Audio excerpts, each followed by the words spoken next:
when you are being emotionally drained, emotionally tired of your situation, you're feeling down and hopeless, and God is saying, you can find rest in His Word. You can find peace and hope in His Word. And so, this is the rest this morning, church, that God is offering to you and I.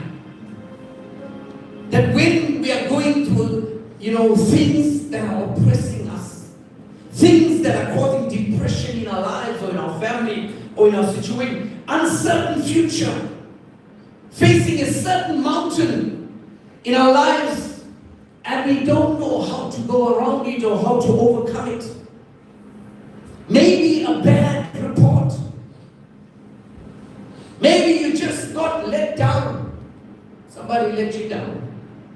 Made some promises to you, but just let you down.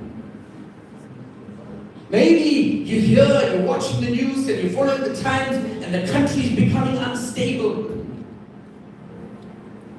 Whatever we might be going through right now, you know your situation, I know my situation.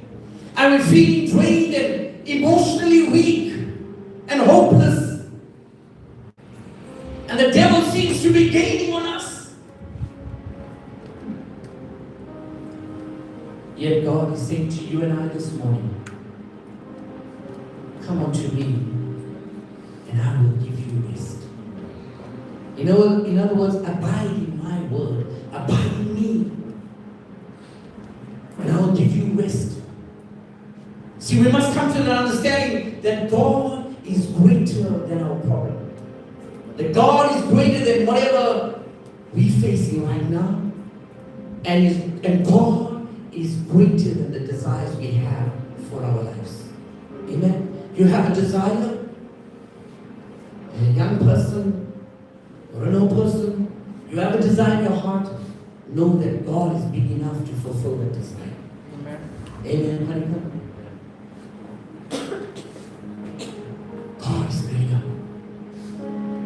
He's an amazing, amazing God.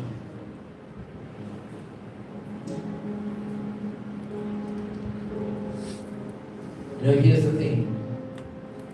We want our situation to change. Amen? But we were not willing to change. We want our situation to change, but we are not willing to change. Not all of us, but maybe some of us.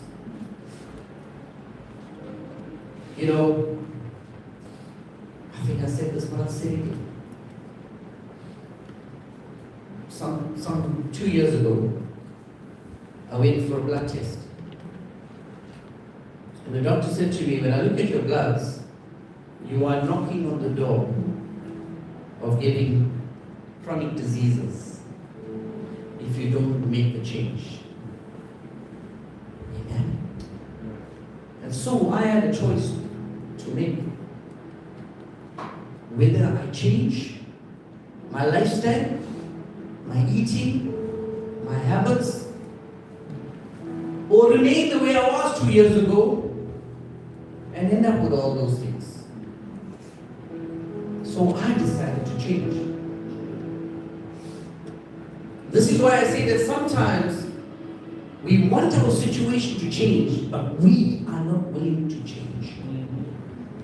And that also goes for spiritual things.